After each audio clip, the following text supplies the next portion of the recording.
Hello students, good morning. मी नाटे madam. Students, today we have to learn construction of triangles. आज आपण triangle construct करायला शिकणार आहोत. आपण इयत्ता 7वीमध्ये काही ट्रायंगल्सचे टाईप्स कन्स्ट्रक्ट करायला शिकलो होतो. SSS type, SAS type, ASA type, AAS type असे आपण काही टाईप्स 7वीमध्ये कन्स्ट्रक्ट करायला शिकलो होतो. पण आज आपण असे ट्रायंगल कन्स्ट्रक्ट करणार आहोत की ज्या ट्रायंगलमध्ये आपल्याला साईड एकच साईड दिलेली आहे आणि त्या साईडला ॲडजस्टंट अँगल दिलेला आहे आणि आपल्याला इतर दोन साईडची काय दिलेली आहे, सम दिलेली आहे. किंवा एक साईड दिलेली आहे आणि त्या साईडच्या ॲडजस्टंट अँगल दिलेला आहे आणि इतर दोन साईडची सबट्रॅक्शन दिलेली आहे. किंवा आपल्याला एक साईड दिलेली आहे आणि किंवा आपल्याला पेरिमीटर दिलेला आहे ट्रायंगलचा आणि त्या ट्रायंगलचे दोन अँगल दिलेले आहे. असे 3 टाईप्स आपण शिकणार आहोत. तर पहिल्यांदा आपण पहिला टाईप्स कन्स्ट्रक्ट करायला शिकूयात. तो टाईप आहे to construct a triangle if its base and angle adjacent to the base and sum of the length of the 2 remaining sides are given. आपल्याला ट्रायंगलचा बेस म्हणजे एक साईड दिली आहे आणि and angle adjacent to the base म्हणजे त्या बेसचा ॲडजस्टंट अँगल एक दिलेला आहे आणि उरलेल्या दोन साईडची आपल्याला काय दिलेली आहे, sum of the length of the 2 remaining sides. ह्या 3 गोष्टी आपल्याला दिलेल्या आहेत आणि मग आपण तो ट्रायंगल कसा काढायचा तर एक्झाम्पल घेऊन बघूया. प्रॅक्टिस सेट 4.1 मधलं फर्स्ट एक्झाम्पल आपण बघूया. आपल्याला ट्रायंगल PQR कन्स्ट्रक्ट करायला सांगितलं आहे. Construct triangle PQR in which QR is equal to 4.2. आपल्याला QR साईड दिली आहे 4.2 आणि Q आणि R या वर्टेक्स मधला अँगल Q आपल्याला 40 दिलेला आहे. म्हणजे जर आपल्याला QR साईड दिलेली असेल तर आपल्याला Q किंवा R अँगल दिलेला असला पाहिजे. तर आपल्याला दिलेला आहे Q अँगल 40 डिग्री आणि उरलेल्या दोन साईड कोणत्या आहेत तर QR सोडून PQ आणि दुसरी आहे PR. तर PQ आणि PR आपल्याला 8.5 दिलेला आहे. PQ आणि PR ही PR साईड आहे.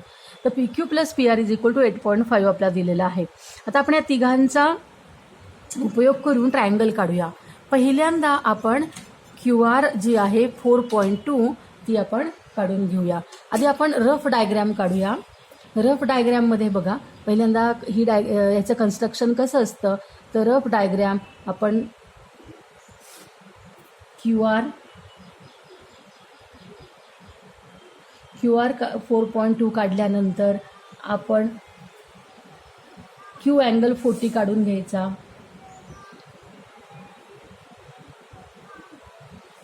हा 40 अँगल काढल्यावर ही रफ डायग्रॅम आहे. आपल्याला जो सम दिलेला आहे 8.5 तर ह्यावर 8.5 वरती आपण इथं मार्किंग करायचं.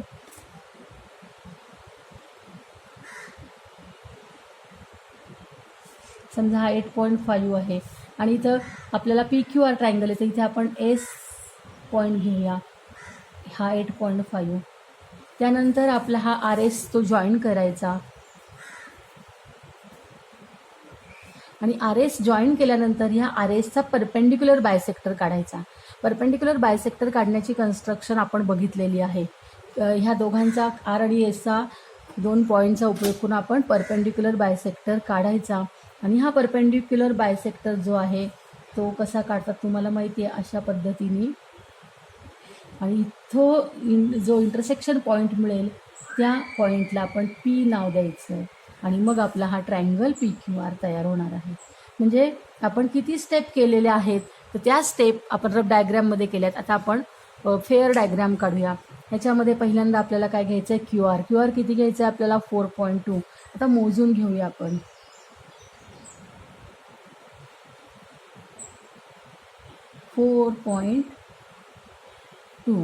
4.2 आपण घेतलेला आहे QR.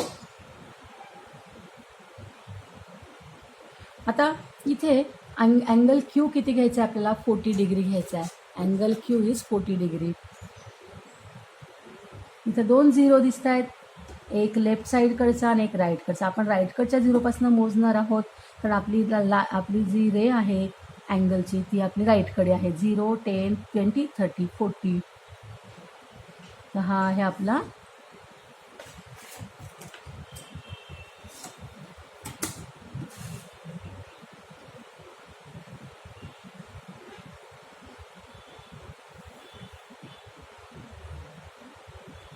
किती अँगल आहे आपला 40 डिग्री अँगल आहे. इथे 4.2 सेंटीमीटर. ही सवय लावून घ्यायची की आपण जशी जशी स्टेप करतो, जसं कन्स्ट्रक्शन करत जातो तसं लगेचच त्या फिगरला आपण नेम द्यायचे आणि नाव द्यायचे आणि मेजरमेंट्स लगेच लिहून टाकायचे. आता P Q plus P R आहे 8.5. मग आपण क्यूपासून 8.5 वरती एक पॉईंट घेऊया. 8.5 वरती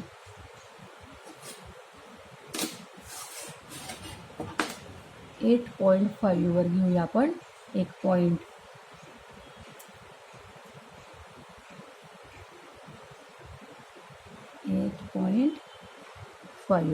आणि क्यू वर कंपास टोक ठेवू आणि आपण जो रे काढलेला आहे त्यावर 8.5 वर जो पॉईंट आहे त्याला आपण एस नाव देऊया. पी क्यूच्या व्यतिरिक्त कुठलंही दुसरं आपण त्याला नाव द्यायचं. आता हा जो एस आहे तो आरला जोडायचा.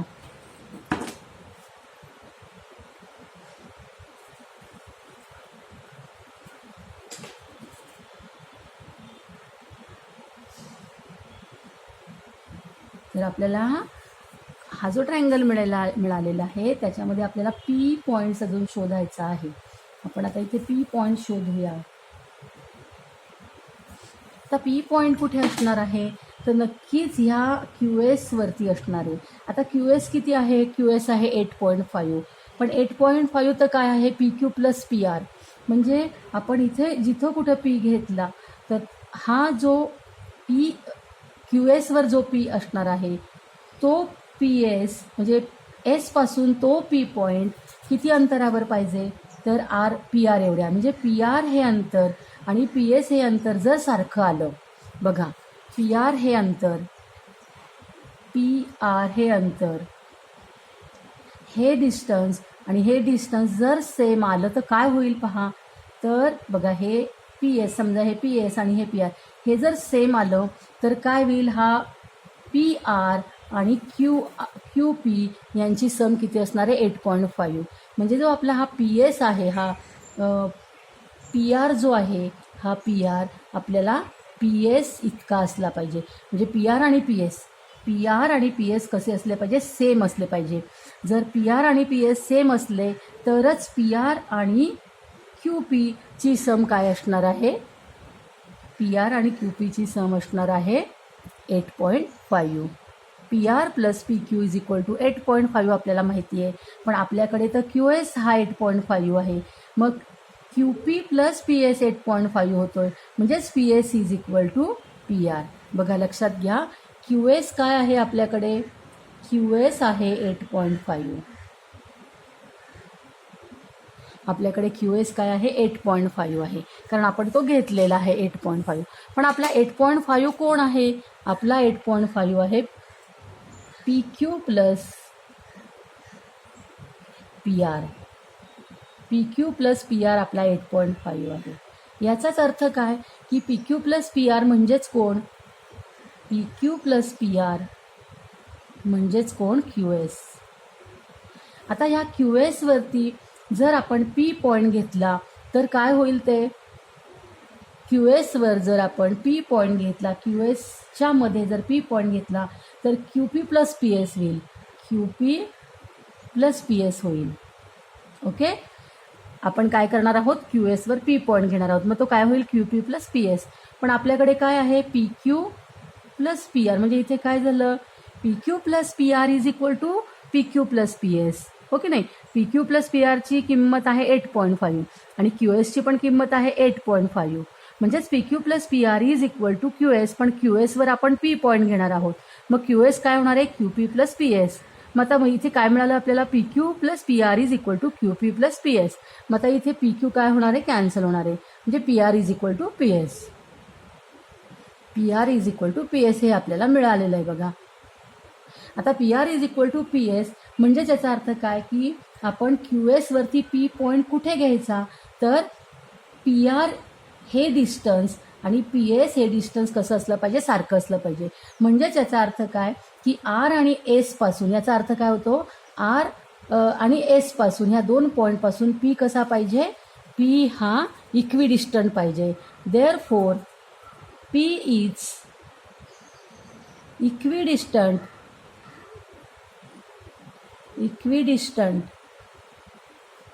from S and R and S. बघा P हा कुठे असणार आहे तर R आणि S पासून इक्विडिस्टंट असणार आहे. आता P जर तो R आणि S पासून इक्विडिस्टंट आहे तर याचा अर्थ काय, आपण परपेंडिक्युलर बायसेक्टर थेरम मागच्या लेसनमध्ये बघितला की सेगमेंटच्या एंड पॉईंटपासून इक्विडिस्टंट असलेला जो पॉईंट आहे तो कुठे असतो, तो त्या सेगमेंटच्या परपेंडिक्युलर बायसेक्टरवर असतो. म्हणजे P हा पॉईंट कुणावर असणार आहे, R आणि एसच्या परपेंडिक्युलर बायसेक्टरवर असणार आहे. Therefore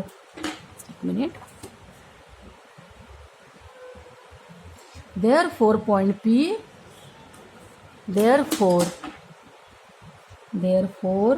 point P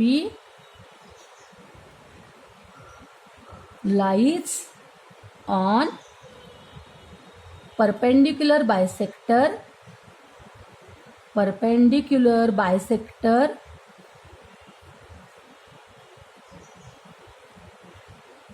of segment RS. Did you understand? हे समजलं तुम्हाला? हे काय केलं आपण बघा, QS आपण किती घेतला 8.5, पण 8.5 तर कोण आहे, PQ प्लस PR हा 8.5 आहे. म्हणजेच काय, PQ plus PR is equal to QS. PQ plus PR is equal to QS. पण आपल्याला P पॉईंट कुठे घ्यायचा आहे, QS वर घ्यायचा आहे. मग आता QS वरती P पॉईंट आपण असा घ्यायचा की Q'P'S म्हणजेच QS काय झाला, QS झाला QP प्लस PS.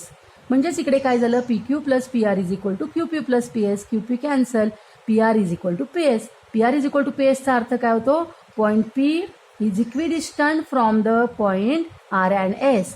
म्हणजे P हा R आणि S पासून इक्विडिस्टंट आहे. म्हणजे पॉईंट P कुठे असणार आहे, therefore point P lies on perpendicular bisector of RS. RSच्या परपेंडिक्युलर बायसेक्टरवर तो असणार आहे. म्हणजेच आता आपल्याला काय काढावं लागणार आहे, या RSचा परपेंडिक्युलर बायसेक्टर काढावा लागणार आहे. आपण परपेंडिक्युलर बायसेक्टर कसा काढतो, तर आपण R आणि Sचा उपयोग करून आपण काढणार आहोत परपेंडिक्युलर बायसेक्टर. R वरती कंपॉस ठेवला आहे, 2 आर्क काढून घेतलेत त्याच्या दोन्ही बाजूला. नंतर S वर कंपॉस ठेवून दोन्ही बाजूला आपण ते मूळचे आर्क इंटरसेक्ट केले. आता हे जर जोडलं, हे 2 इंटरसेक्शन पॉईंट जर जोडले तर तुम्हाला काय मिळणार आहे, तर आपल्याला मिळणार आहे परपेंडिक्युलर बायसेक्टर ऑफ RS.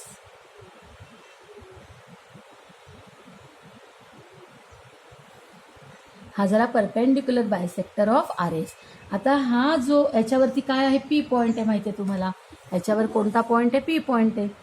आणि P पॉईंट QS वर पण आहे. म्हणजे हा कोण झाला, हा झाला आपला पॉईंट P. हा आपला P पॉईंट झाला. ओके, आता हा P पॉईंट आपण Rला जोडूया. म्हणजे मग आपल्याला आपला रिक्वायर्ड ट्रायंगल जो आहे PQR तो मिळाला. हा आपला आपल्याला हवा असलेला जो PQR ट्रायंगल आहे तो हा आहे. Okay, did you understand? समजलं तुम्हाला की कसं काढायचा? पहिल्यांदा काय करायचं, बेस काढून घ्यायचा. त्यानंतर काय करायचं, अँगलसाठी त्या बेस जवळच्या ॲडजस्टंट अँगलसाठी रे काढून घ्यायचा. रेवरती सम इतक्या अंतरावर आपण काय करायचं, तर मार्किंग करायचं. त्या मार्किंगला S नाव दिलं.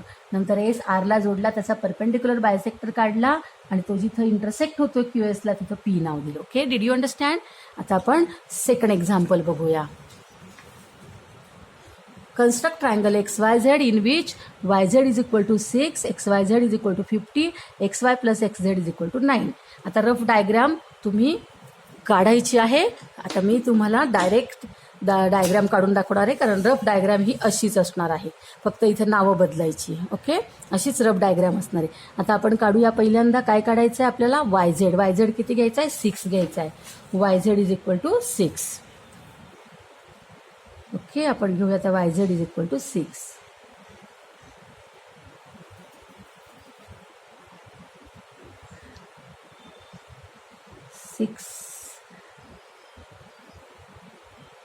नाव देऊन टाकूया लगेच त्याला YZ. 6 सेंटीमीटर. अँगल किती घ्यायचा आहे? 50 डिग्रीचा अँगल घेऊया आपण. रफ डायग्राम काढायची आहे तुम्ही, आपण मग अशी काढली तशी. ओके, आता नाही मी काढत. 0, 10, 20, 30, 40, 50. नेहमी मोजून 0 मोजून अँगल घेत चला, म्हणजे चुका होत नाहीत. ठीक आहे, आता आपण 50 अँगल XY अँगल घेतला 50. रे काढून घ्यायचा. आता हा जो रे आहे, हा रे, हां, आता ह्या रेवरती XYZच्या व्यतिरिक्त कुठला एक पॉईंट घ्यायचा आहे. किती अंतरावर? 9 सेंटीमीटरवरती. मग आपण 9 सेंटीमीटरवरती पॉईंट घेऊया. असा घेतला तरी चालेल किंवा कंपासने घेतला तरी चालेल.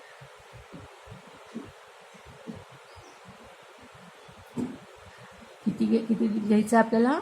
9. हा आपला पॉईंट आला. आता याला XYZच्या व्यतिरिक्त दुसरं नाव द्यायचं. आपण याला A नाव देऊया. आता हे A कुणाला जोडायचं? झेडला जोडायचा. आणि जोडल्यानंतर आठवते एक एक कन्स्ट्रक्शन तुम्हाला? हां, हा हे जोडला. आता हा YA किती आहे? हा आहे 9 सेंटीमीटर. हा आहे 9 सेंटीमीटर. बघा, आता आपला YA काय आहे?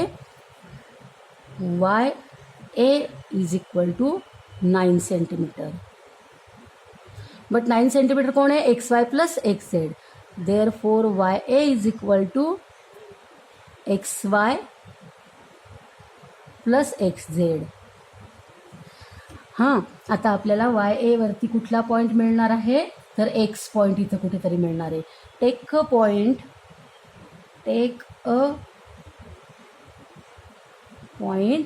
X on YA. YA वरती कसा असेल तो? बघा, आता हे मी ब्रॅकेटमध्ये लिहून ठेवते, मनातल्या मनात म्हणायचं. आता आपण YA वरती कोणता पॉईंट घेणार आहोत? X. तर तो कुठे असणार आहे? YXA असा असणार आहे तो. आता म्हणून इथे काय झाला? YA काय झाला? Therefore YA is equal to YX plus XA. पण आपला इथं काय आहे? XY plus YA is equal to, इथे काय आहे? XY प्लस XZ आहे. XY प्लस XZ, इथे येईल XZ. आता इथे YX कॅन्सल होईल. मग काय मिळाला? XA is equal to XZ हे आपल्याला मिळालं. म्हणजेच हा X पॉईंट कुठे असणार आहे? A आणि झेडच्या परपेंडिक्युलर बायसेक्टरवर असणार आहे. Therefore point X lies on perpendicular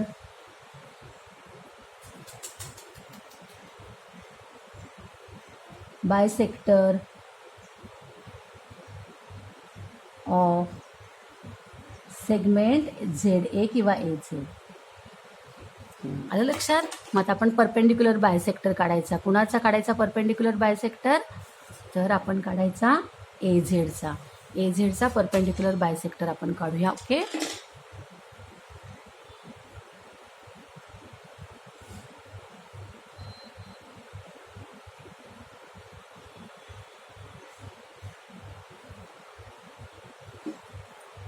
जोडूया आपण हा परपेंडिक्युलर बायसेक्टर. परपेंडिक्युलर बायसेक्टरवर कोणता पॉईंट असणार आहे? X पॉईंट असणार आहे.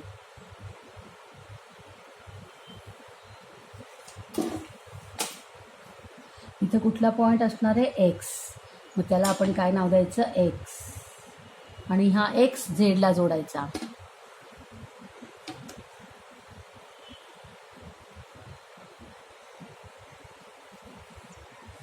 झाला आपला तयार ट्रायंगल XYZ. आलं लक्षात? Did you understand? आता आपण अजून एक करूया. आता इथे पटकन आपण करूया ही BC काढूया 6.2. BC इज इक्वल टू 6.2. 6.2 नाव देऊया त्याला BC. 6.2 अँगल काढायचा आहे 15. इथे राहायला की लिहायचा अँगल 15. ते पण 50च होता. इथे पण काय आहे 50च आहे. 0, 10, 20, 30, 40, 50.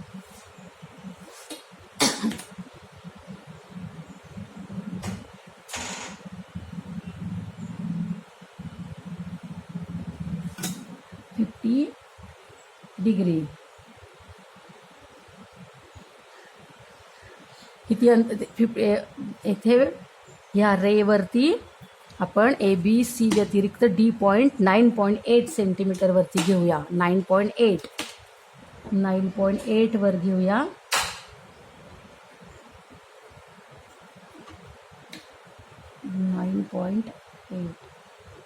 इथं येतं. याला नाव देऊया आपण D.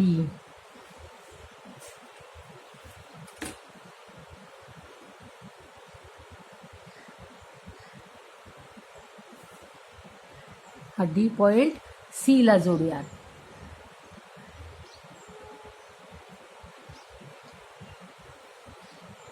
तर DCचा काय काढायचा? Perpendicular bisector. DCचा परपेंडिक्युलर बायसेक्टर काढायचा.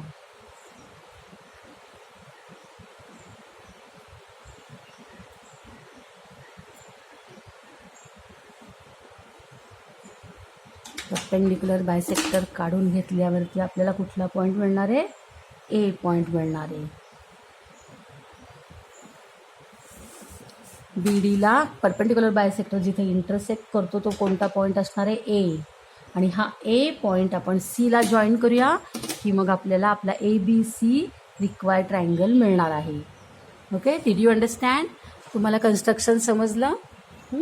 पहिल्यांदा बेस, मग अँगल, मग सेगमेंट काढायचा, त्याचा परपेंडिक्युलर बायसेक्टर काढायचा. जॉईन केल्यानंतर आपल्याला रिक्वायर्ड ट्रायंगल मिळतो. तुम्हाला ही कन्स्ट्रक्शन समजली असेल, आवडली असेल तर व्हिडिओला लाईक करा आणि अजूनपर्यंत चॅनलला सबस्क्राईब केलं नसेल तर जरूर सबस्क्राईब करा. थँक्यू.